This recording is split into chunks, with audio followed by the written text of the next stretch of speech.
Hello everybody, and welcome to the Thaumatory.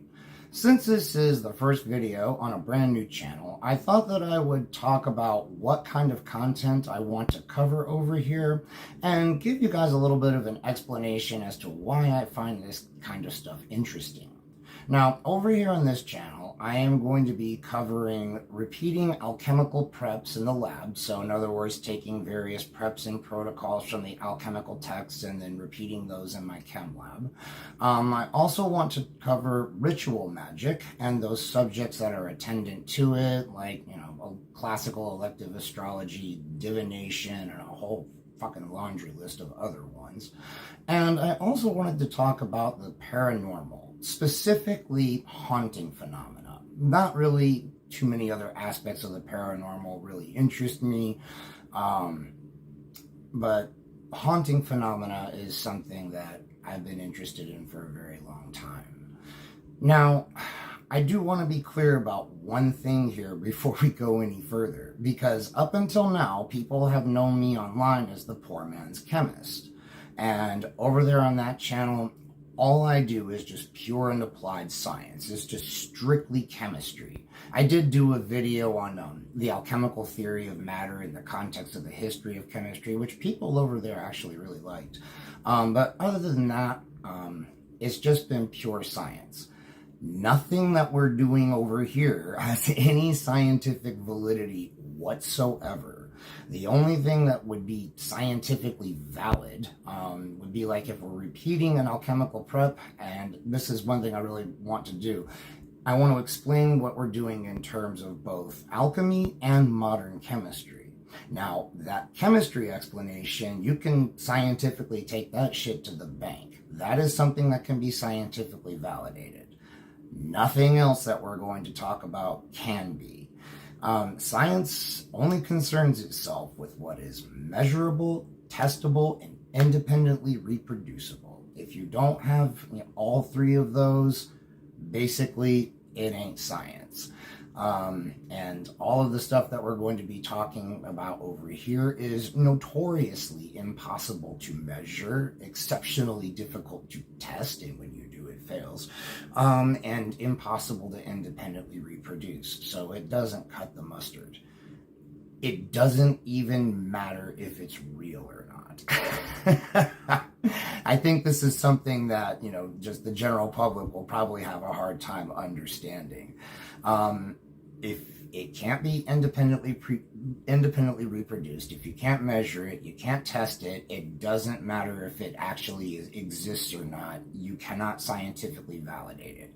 I can think of a perfect real-world example that illustrates this point, and that's rogue waves. Rogue waves exist. They're a thing. Everybody knows it now. It's common knowledge. But for hundreds of years, that was not the case. All you had were, a few sailors telling stories about giant monster waves that came out of nowhere that wrecked their ship. Well, at the time, there was no way, nobody had a way to measure these waves. There was no way to record them. There was no data. Test it? You had tons of sailors that sailed the seas their whole lives and never saw giant waves. And that also covers the independently reproducible part. Now, it is a fact that, when these giant waves hit the ships, it tended to kill everyone and sink the ships. So, you didn't have a whole lot of people coming back anyway. But there was just simply no way to prove it. But the damn things are out there. Well, come along to the latter half of the 20th century, and we start putting all these oil platforms out into the sea, and holy crap, one gets hit by a rogue wave. Didn't wreck the platform or anything, but it was much taller than any of the other waves around.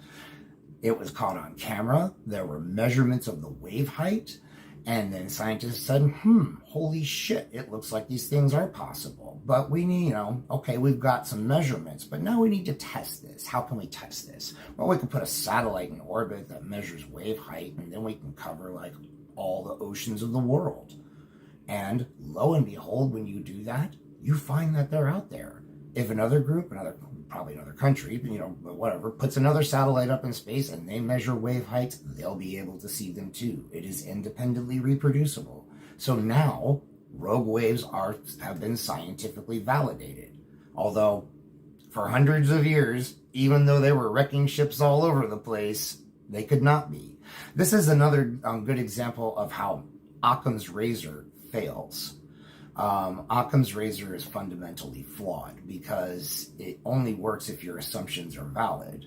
Well, a couple hundred years ago, Occam's razor, if you'd use that to do rogue waves exist or not, what requires the fewest number of assumptions? There's these mythical waves out there that nobody's, we just have a few sailors coming back and telling us about it. Or is it one of the 100 other things that wreck ships? Storms, mutinies, piracy, whatever. Well, the fewest number, what required the fewest number of assumptions was rogue waves didn't exist. So, Occam's razor is not the awesome tool that people think that it is. It's only a useful tool if your assumptions are valid. So anyway, I just thought I'd throw that in there. So yes, nothing we're talking about on this channel cuts the mustard with that, okay? Specifically, if you try to test magic to see if it is scientifically valid, which I have done because I'm not a piss poor scientist. I don't draw conclusions before I run the fucking experiment. And no. It's pretty easy to understand why, too. I think this is something else that the general public may not understand. If you're going to test something like that, and we can include prayer with this, too. It doesn't matter what your particular faith is. It will fail to be scientifically valid for the exact same reasons. In order to make sure that, you got a positive result, it has to be an unambiguously positive result. It has to be something very specific, okay? Let's say you do a magical work or you pray to get $100, right? Do that 10 times and see how many times you get $100. Now, it doesn't even need to be exactly $100. It just, the money that you get could just have an average of $100. It could just be clustered around 100, and we could still do something with that. But anybody that's ever prayed before, and anybody that has an experience with magic will tell you, you rarely get the specific result you were after. It just never seems to work that way. So, if you test it, it will fail. If you try to broaden your criteria as to what you will accept as a positive result, well, now you can't separate a positive result from confirmation bias. So you are stuck between a logical fallacy and a negative result, and there's no way out. So yeah, that's, if you do the test, it will not be scientifically valid. Now, I've been doing this kind of shit for decades. I discovered magic when I was 12. I'm 47. Clearly, I still find it to be worthwhile because it is interesting, the weird shit that happens. The same thing goes for prayer. The divine seems to have, its own sense of humor. You rarely get what you want, but usually you get what you need. It is the damnedest thing, man. Nothing that can be quantified, nothing that can be pinned down, but it is really interesting how weird shit seems to happen. So yes, that's, again, scientifically I've got nothing, but I find it, still to be useful. So that's a perfect segue into why I find this kind of stuff interesting. Now, when it comes to alchemy, I'm not going to lie, I find it a lot more interesting just from the chemistry perspective. I have a lot of respect for laboratory alchemists because they make everything themselves. They make everything from scratch. Chemists can absolutely profit from studying their methods, no doubt. I find it mostly interesting just for that. I find alchemy to be interesting just because it's a theory of matter and a practice that predates chemistry, but from which chemistry evolved. Now, alchemy and chemistry, again, they work on a completely different theory of matter. They have different methods and they have different goals, but they do share a lot of stuff in common. And to anybody that, would look down their nose at alchemists, let me ask you this. You tell me of another spiritual practice that has people doing work in the lab. I'll wait. That's what I thought. At least they're in the lab doing work and getting good lab technique and learning how to do this shit. I mean, they're gaining some real world skills from it.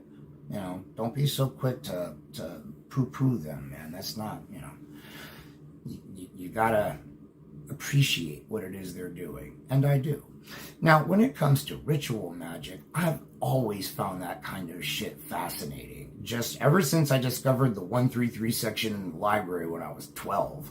And I'm like, holy shit, people, like, this is not just in stories, this is like in the real world too. And I was so funny. I remember I checked out a book on palmistry. I was in the 7th grade, and that's how it all started. By the time I was 14, I actually began to do some kind of experimental work with this stuff, and it's just been, gone from there. Now, so long, I don't find that there's any conflict whatsoever between being a scientist and being interested in this kind of stuff. There are plenty of scientists throughout history and alive now who have robust spiritual lives. Again, when you're doing your scientific work, you are working strictly on the scientific method. That's it. Nothing else. Okay? Your science can inform your spirituality, but it cannot go back the other way. You gotta have boundaries, okay? So, I don't think that there's any conflict here whatsoever. And plus, I just always found it interesting. I just always I don't know. It's just something about it that just really appeals to me. I can't really put it into words. I just find it really exhilarating and fascinating. I don't know. It'd be really something really hard. It's difficult to explain to somebody that's never done any magical ritual before. It's kind of like a performance. In a way, I guess you can think of it as theater in a sense. It's fairly dramatic and can be a really, really fascinating experience. I'll just leave it at that. I'll do plenty of videos talking about it, trust me.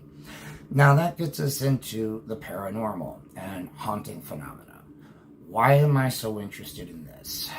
This is what's made me hesitate for such a long time about actually making this video. This is like the 50th take of this video because I do worry about my scientific credibility being hurt after I say this, but here we go. I have had that shit happening around me my entire life. I can tell you so many stories. I can do a whole series of videos about it. Yeah, it's something that kind of runs in the family on my mom's side. Now, I know that the more scientifically minded hearing that, the first thing that would come to mind would be, well, you clearly have some kind of genetic condition, man. You got a mental illness or something. And that would be a wonderfully nice, neat explanation that would just tie everything up with a pretty little bow on top and everything. But it doesn't work. When these things happen, if other people are around, they will observe them too. We can all agree on what's just happened, even though none of us know what the fuck did it. So far as I can tell, these things seem to be physical events. Also, another thing that speaks to that is that it not being mental illness is that it only happens at home. Not at any particular time of day or night. I've never noticed it's 3 o'clock in the morning to be anything special. No, it can happen right in the middle of a bright sunny afternoon. It doesn't seem to care about the time of day or night. But it never happens when I'm driving a car. It never happens when I'm working in the lab. It never happens when I'm actually at work. It only happens when I'm at home. I mean, that's the most unintrusive mental illness I've ever fucking heard of. I mean, how does that work? Yeah, I just have that explanation just doesn't hold water. So what are we left with? I don't know. I have no idea. I don't know what the fuck causes this shit. It is not an everyday occurrence, not by any means. Events are always one-offs. One thing will happen and then that's it for the, it's not like one thing happens and another thing immediately happens. It is like one thing happens and then that's it. Events can be spread out by days, or I've seen whole years go by where nothing happens. It is completely unpredictable, just wildly, seemingly random. You never know when something's going to happen or what it's going to be. And as for, you know, like what causes it, you know, I know that like the only real working model out there is spirits or ghosts. I have a real hard time with event occurred that I can't explain how it happened equals dead people. Because I think even though, yes, the activity can be seemingly quite human, I still have problems with that because people have been culturally conditioned to just go with that. And that's what 99.9999999% of people out there that experience something like this, oh, ghosts are real. Really? Because I've never seen anything that makes me think that. I mean, if we're going to go with the model that spirits are the causative agent here, how the fuck would you ever tell the difference between a spirit of a dead person and a spirit that's mimicking a dead person? How would you know? I couldn't tell. I mean, it's not like any of the shit that's caused this stuff pops up and announces itself. It's not like, hi, I'm such and such from the 4th level of hell and I'll be your tormentor. That's never happened. The frequency and character of the activity will change depending on where I live. Since I have, and this is one reason I am so interested in magic and theology and everything related to it, because when this shit happened when I was a kid, it terrified me. And I put a fuck ton of effort into just learning how to make it stop or at least decrease the frequency of this shit dramatically. Because even now it gives me the fucking creeps. I don't like it. I don't want it going on. So these days, it seems to target my roommates more. And it's like the guy I live with now. He owns this house. He owns the property. I lived with him for 8 years. He's never had any of this shit happen to him until he started living with me. And now he's had like, I think 3 or 4 different things happen that, you know, I got nothing. Now, as a scientist, is the paranormal my go-to explanation for anything? Fuck no. It is an explanation of last resort, okay? Most things I can explain. Of the shit that's left over, I am perfectly content with just going with it has a mundane physical explanation of which I am simply unaware. Then there's what's left over after that. That's the shit that where I got nothing. I don't know what it is. I don't know what causes it. The model of spirits seems to, I mean, at least if you approach it using that model, can you make the activity stop? Yeah, but not permanently. There's no stopping it. There's always this baseline level of activity that just always seems to be there. I'll do a fuck ton. I mean, I can tell you, I'm pretty sure I know why this is the case. I know when it started in my family, and I can tell you so many stories about this shit, man. I can do a whole series of videos on it. And because this video is getting long and people's attention spans are short, that's where we're going to stop. So, there it is. It's all out on the table now. So anyway, I guess we'll see what happens. If you like this video, give it a thumbs up. And if you didn't, you can give it a thumbs down if it's, I guess, no one will see it, but you can do it. Subscribe, comment, share the video, please. It would be kind of cool to get this channel up off the ground. And I'm going to need some help doing it. And until the next one, guys, I'll see you later.